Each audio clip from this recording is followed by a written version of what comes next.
सम्मानित संघ को नमन है।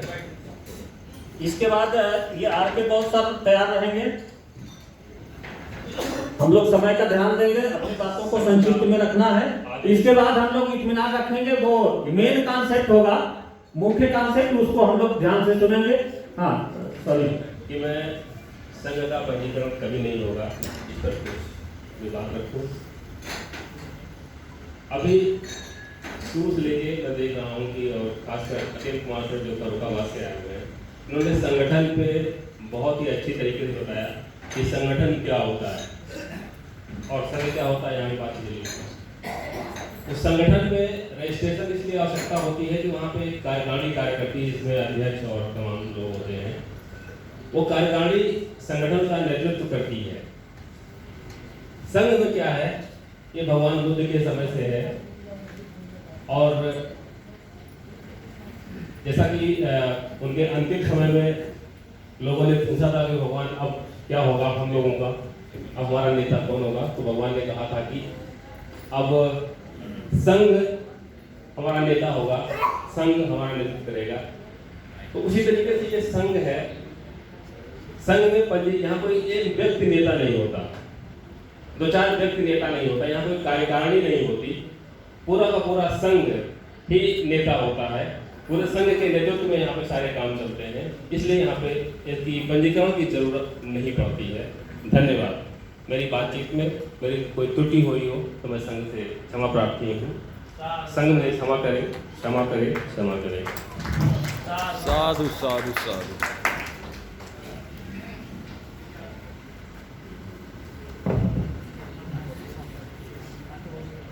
आर के बाद सर दिल्ली से।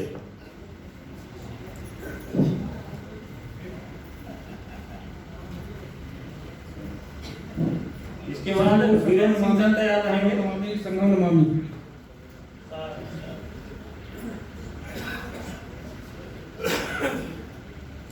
इसके टाइटल से पता चलता है संघाधिदेश सबसे ऊपर, यानी कि संघ का जो आदेश है वो सर्वोपरि है।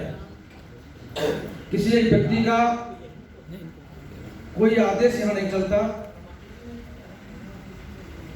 जो संघ निर्णय लेता है वो संघ का आदेश सबसे सर्वोपरि माना जाता है।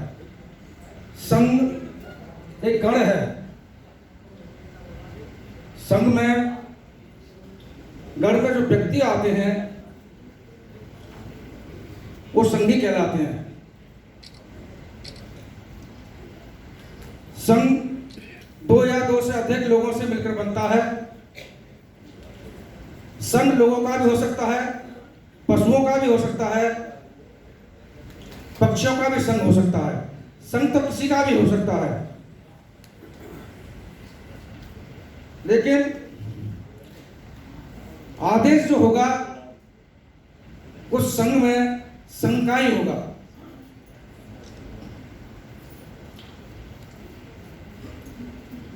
जैसे कि विधानसभाएं, लोकसभाएं लगती हैं, वहां पर परिषद होती है, विधान परिषद, लोकसभा परिषद, वहां पर लोग बैठते हैं और अपनी बात को रखते हैं।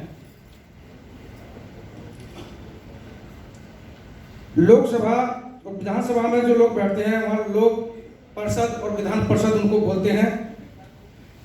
लेकिन संघ में बिना बंधन के बंधे हुए समण लोगों का प्राकृतिक बंधन है। प्राकृतिक सामूहिक नियमों का बिना का एक बंडल ही संघ है। संघ जो नियम बनाता है उन्हें संघ का आदेश यानी संघाधिशेष कहते हैं। एग्जाम्पल के माध्यम से समझाऊंगा कि संघ का आदेश सबसे ऊपर कैसे होता है।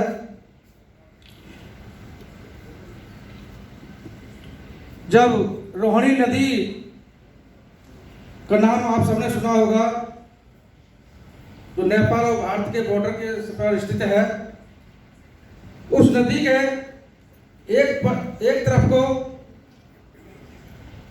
कोलियों का समूह रहता था और दूसरी तरफ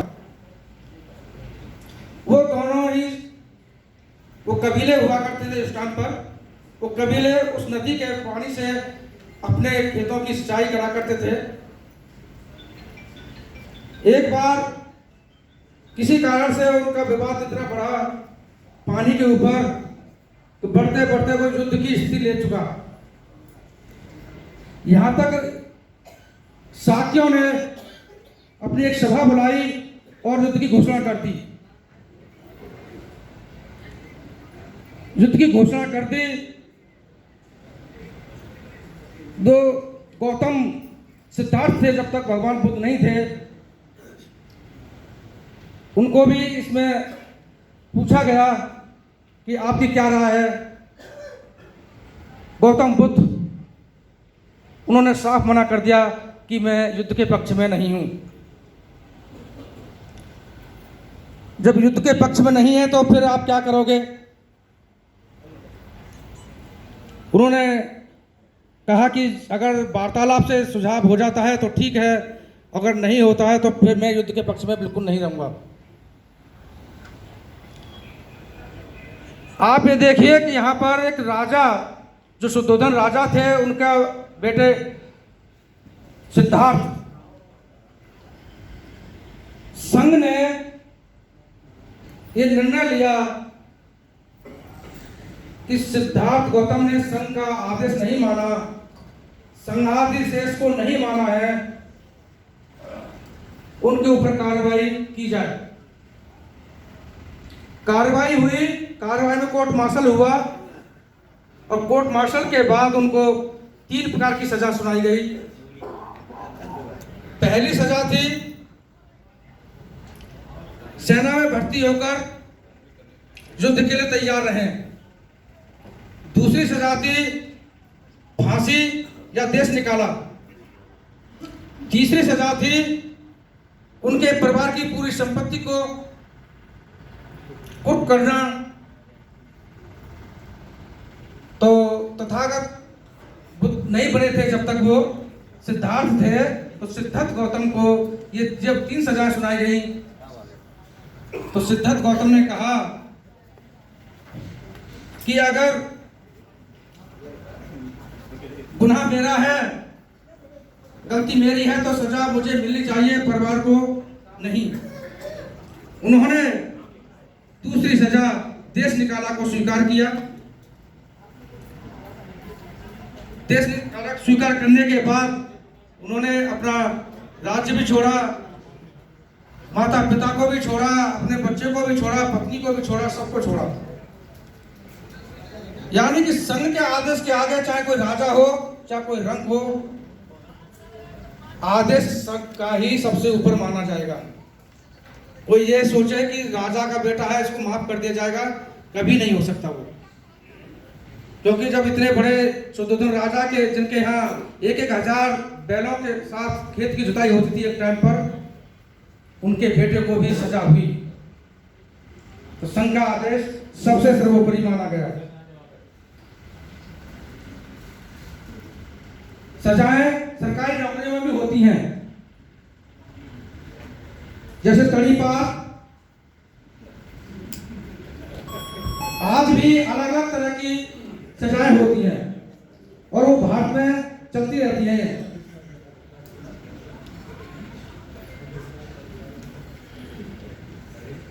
संघाधिशेष, संघ का आदेश होता है। संघ का आदेश बनाने के लिए, उसको बढ़ाने के लिए, उसकी जो प्रक्रिया होती है, उसमें संघ के लोग बैठते हैं और एक नियम बनाते हैं, और वो नियम संघ का नियम बन जाता है और उससे का आदेश पारित हो जाता है। और वो संघ का जो आदेश है, संघ के सभी लोगों को मान्य होता है। संघ का आदेश जो मानते हैं वो हर मंजिल को प्राप्त करते हैं। संघ के आदेश कठोर हो सकते हैं लेकिन गलत नहीं हो सकते। अगर कड़वी दवाई पीने से स्वास्थ्य को लाभ होता है तो उसको जरूर पी लेना चाहिए।